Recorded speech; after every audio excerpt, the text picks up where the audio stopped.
नमस्कार, cook with रेणूमध्ये आपले मनापासून स्वागत। आज आपण मुंबईचं स्ट्रीट फूड पावभाजी करणार आहोत। मस्त चमचमीत पावभाजी, लहानांपासून मोठ्यांपर्यंत सर्वांनाच आवडणारी आणि तेही आपण घरच्या घरी सोप्या पद्धतीने आज करणार आहोत। भरपूर भाज्यांचा वापर करून आज आपण ही पावभाजी बनवणार आहोत। ही पावभाजी खूपच टेस्टी बनते। जर तुम्हालाही जर काही स्पेशल ओकेजनसाठी पावभाजी बनवायचं असेल तर अशा पद्धतीने बनवून पहा। कोणत्याही स्पेशल ओकेजनसाठी आमच्याकडे ही पावभाजी फिक्स ठरलेलीच असते। 8 ते 10 जणांसाठी आज आपण ही पावभाजी बनवत आहोत। कुकरचा वापर करून आज आपण झटपट ही पावभाजी बनवत आहोत। चला तर आपण रेसिपीला सुरुवात करूया। हे सर्व साहित्य आता आपल्याला पावभाजीसाठी लागणार आहेत आणि डिस्क्रिप्शनमध्ये मी सर्व साहित्याचं प्रमाण देते। आता बटाटे मी सर्व साली काढून घेतलेले आहेत आणि पाण्यामध्ये मी हे ठेवलेले आहेत आणि फ्लावरचे मी मोठे मोठे तुकडे करून घेतलेले आहेत आणि एक अर्धा बीटरूट मी वरची साल काढून घेतलेली आहे आणि पत्तागोबी मी चिरून घेतलेला आहे। आज आपण कुकरमध्ये झटपट पावभाजी बनवणार आहोत आणि प्रमाण आपलं जास्त आहे। त्यासाठी मी बटर 1-2 चमचे कुकरमध्ये टाकून घेतलेले आहे आणि बटर थोडंसं मेल्ट झाल्यानंतर सर्व भाज्या आपल्याला टाकून घ्यायचं आहे। सर्वात आधी 300 ग्राम मी फ्लावर टाकून घेतलेले आहे आणि नंतर पाऊण किलो जवळपास बटाटे टाकून घेतलेले आहे आणि 1 पाव मी पत्तागोबी टाकून घेतलेला आहे आणि अर्धा बीटरूट मी टाकलेला आहे आणि एक अर्धी वाटी ताजे मटार टाकलेले आहे। आता हे आपण 1-2 मिनिट छान बटरवर परतून घेऊया। पावभाजीला कलर छान येण्याकरिता थोडंसंच बीटरूट मी वापरलेलं आहे। आता हे छान परतून झाल्यानंतर गरम पाणी आपल्याला टाकून घ्यायचं आहे। अंदाजे 1 ग्लासभर पाणी टाकलेलं आहे आणि आता हे 2-3 शिट्या आपण हे करून घ्यायचं आहे आणि तोपर्यंत मी कांदा चिरून घेतलेला आहे। 4-5 मध्यम आकाराचे कांदे आणि 4-5 टोमॅटो मी बारीक कट करून घेतलेला आहे आणि 200 ग्राम शिमला मिरची मी बारीक कट करून घेतलेला आहे। आता आपल्याला आलं लसूणची पेस्ट करून घ्यायचं आहे। 2 लसणाचे गड्डे आणि 1 मोठा अद्रकचा तुकडा आपल्याला आता वाटून घ्यायचा आहे आणि वाटते वेळी मी थोडीशी कोथिंबीर टाकणार आहे, त्यामुळे वाटण आपलं मस्त तयार होईल। आणि आता आपण कुकर ओपन करून पाहूया। 3 शिट्यानंतर आता मी हे ओपन करत आहे आणि बघा वाफ अजूनही गेलेली नाही आहे। आता हे गरम असतानाच याला स्मॅश करून घेऊया आपण आणि स्मॅश करते वेळी वरचं पाणी मी थोडं बाजूला करून घेतलेलं आहे आणि नंतर आपण ते पाणी पुन्हा ॲड करणार आहोत। पाणी काढून स्मॅश केल्यामुळे ते लवकर बारीक होते आणि खूप जास्त मी बारीक केलेलं नाही आहे आणि बीटरूटमुळे बघा कलर पण किती छान आलेला आहे। आता आपण पावभाजीसाठी फोडणी करत आहोत। त्यासाठी मी कढईमध्ये 3-4 चमचे तेल टाकून घेतलेले आहे आणि बटर एक साधारण 2 चमचे टाकलेले आहे। बटर थोडंसं आपण आता मेल्ट करून घेऊया। यामध्ये तुम्हाला जिरा टाकायचा असेल तर फोडणीमध्ये जिराही टाकू शकता। आता मी अद्रक लसूण आणि कोथिंबीरचं जे आपण वाटण केलं होतं ते टाकून घेतलेलं आहे आणि आता अद्रक लसूणचं कच्चेपणा जाईपर्यंत हे आपल्याला छान परतून घ्यायचं आहे। बघा कलर असा बदलला पाहिजे आणि आता मी काश्मीरी लाल मिरची पावडर 2 चमचे टाकून घेतलेला आहे आणि त्याने कलर छान येईल पावभाजीला। आता आपण कांदा टाकून छान परतून घेऊया। कांदा आपल्याला छान नरम करून घ्यायचा आहे।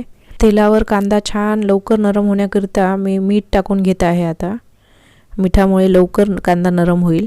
कांदा छान नरम झाल्यानंतर आता मी टोमॅटो टाकून घेत आहे आणि टोमॅटो पण आपल्याला छान नरम शिजवून घ्यायचा आहे। आपण मीठ टाकलेलं आहे त्यामुळे टोमॅटो पण थोड्या वेळातच नरम होईल। आता मी अर्धी वाटी मटार टाकून घेतलेले आहे। अर्धी वाटी मटार आपण स्मॅश केलं होतं। हे मटार मी अख्खेच ठेवणार आहे, स्मॅश करणार नाही। आता मी शिमला मिरची टाकून घेतलेले आहे। आता हे सर्व आपल्याला एकजीव होईपर्यंत छान शिजवून घ्यायचं आहे। आता झाकण लावून आपण हे वाफेवर शिजवून घेऊया।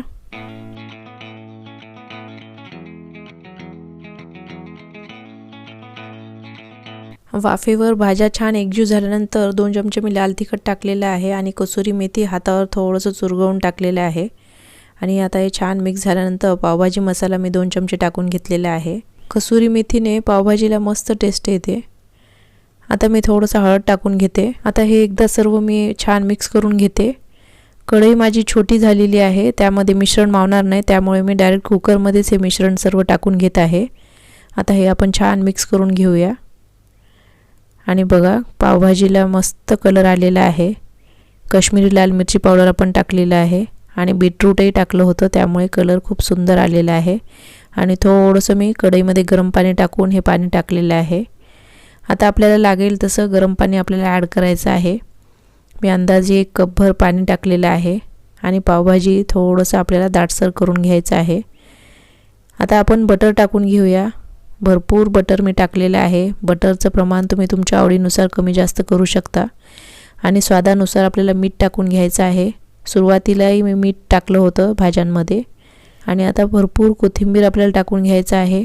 आणि इतकी छान बटरी पावभाजी आपली झालेली आहे. ही चमचमीत पावभाजी टेस्टला तर खूपच भारी लागते. आमच्या घरी तर सर्वांनाच ही पावभाजी प्रचंड आवडते. आणि वरून आता थोडंसं मी बटर टाकते आणि आता ही आपली पावभाजी झालेली आहे.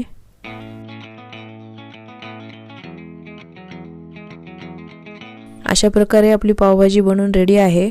आणि खूपच चमचमीत टेस्टी पावभाजी आपली बनलेली आहे. मी घेतलेल्या प्रमाणानुसार 5 लिटरचं कुकर भरून ही पावभाजी बनलेली आहे. आणि ही पावभाजी बघूनच तोंडाला पाणी सुटत आहे. बाहेरच्या पावभाजीपेक्षाही भारी पावभाजी आपली घरी बनलेली आहे. आणि ते सुद्धा भरपूर भाज्यांचा वापर करून आपण ही पावभाजी बनवलेली आहे. ही पावभाजी लहानांपासून मोठ्यांपर्यंत सर्वांनाच नक्कीच आवडेल. आज आपण बाहेरच्यासारखी पावभाजी बनवत आहोत. त्यासाठी मी कढईमध्ये थोडं बटर टाकून घेतलेलं आहे. आणि काश्मीरी लाल मिरची पावडर मी थोडंसं बटरवर टाकून घेतलेलं आहे. आणि आता आपण बनवलेली पावभाजी मी टाकून घेतलेली आहे. फक्त बाहेरसारखं हॉटेलसारखं आपल्याला हे बनवायचं आहे. त्यासाठी मी हे थोडं बटरवर हे परतून घेते. किंवा जर नाही परतून घेतलं तसंच जरी पावभाजी सर्व केली तरीही चालते. आणि आता ही पावभाजी आपण प्लेटिंग करून सर्व करूया. आज मी मसाला पाव करणार आहे. त्यासाठी मी पाव घेतलेले आहेत. आता मी पावला मधोमध कट मारून घेते. आणि आता आपण हे बटरवर छान मस्त भाजून घेऊया. आणि हे मुंबईचे पाव आहेत. छान मोठे लादी पाव आहेत. आता तव्यावर मी थोडंसं बटर टाकून घेते. आणि मस्त बटरवर आपण थोडीशी पावभाजी टाकून घेऊया. मसाला पाव आपण करत आहोत. जर तुम्हाला मसाला पाव करायचा नसेल तर साधं बटरवर तुम्ही पाव परतून घ्या. आणि थोडीशी मी काश्मीरी लाल मिरची पावडर टाकून घेतलेलं आहे. आणि थोडंसं मी पावभाजी मसाला टाकलेला आहे. बटरवर पावभाजी छान मस्त परतून झाल्यानंतर आता आपण पाव ठेवून घेऊया. भाजी आपण पाववर छान कोट करून घेऊया. आणि 2-3 पाव आता मी तुम्हाला भाजून दाखवते. पाव भाजते वेळी बटर आपल्याला टाकून घ्यायचं आहे. आणि मस्त दोन्ही साईड छान मस्त आपण खरपूस करून घेऊया. दोन्ही साईड मी बटर टाकून छान मस्त भाजून घेते. आणि आता हे आपण प्लेटिंग सर्व करून घेऊया. आणि पावभाजी आहे त्यामुळे बटरचा वापर थोडासा जास्तीचाच होतो. आज मी मसाला पावसोबत पावभाजी सर्व करणार आहे. त्यामुळे मी मसाला पाव बनवून घेतलेले आहेत. जर तुम्हाला मसाला पाव बनवायचे नसतील तर नॉर्मल पाव तुम्ही बटरवर भाजून घ्या. आता मी हे प्लेटिंग सर्व करून घेते. आणि खूपच टेस्टी पावभाजी आपली घरी बनलेली आहे. आणि टेस्ट तर खूपच लाजवाब टेस्ट आहे. ही पावभाजी दिसायला जितकी सुंदर आहे बनवायला तेवढं सोपं आहे. तर अशा पद्धतीने तुम्ही एकदा पावभाजी बनवून पहा. आणि मला खात्री आहे तुम्हाला ही पावभाजी नक्कीच आवडेल. आणि मुंबईच्या स्ट्रीट स्टाईल पावभाजीपेक्षाही खूपच भारी पावभाजी आपली घरी बनवून तयार होते. कोणत्याही स्पेशल ओकेजनसाठी आमच्याकडे ही पावभाजी फिक्स ठरलेलीच असते. पावभाजीसोबत साईडला मी थोडंसं कांदा आणि लिंबूसुद्धा सर्व केलेला आहे. 31st ही पावभाजी तुम्ही नक्की ट्राय करा. तर आजची पावभाजीची रेसिपी तुम्हाला कशी वाटली कमेंट करून नक्की सांगा. आणि रेसिपी आवडल्यास लाईक शेअर सबस्क्राईब करायला विसरू नका. आणि वेळात वेळ काढून तुम्ही रेसिपी इथपर्यंत पाहिल्याबद्दल खूप खूप मनापासून धन्यवाद.